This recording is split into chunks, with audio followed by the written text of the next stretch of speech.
একলা শঙ্খ ঘোষ।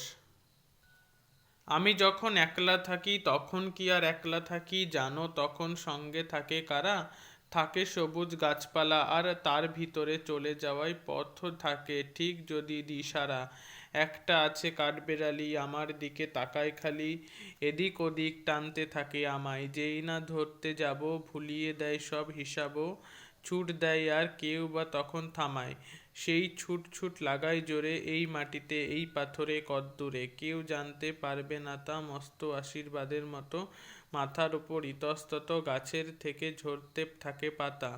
তখন আমি একলা তো নয়, থাকে না আর দুঃখ কোনোই, শালবনে বা তালসুপুরির বনে ঘর বার সব এক হয়ে যায়, চুপ থাকাটাও বাজনা বাজায় তখন আমার একলা মনের কোলে।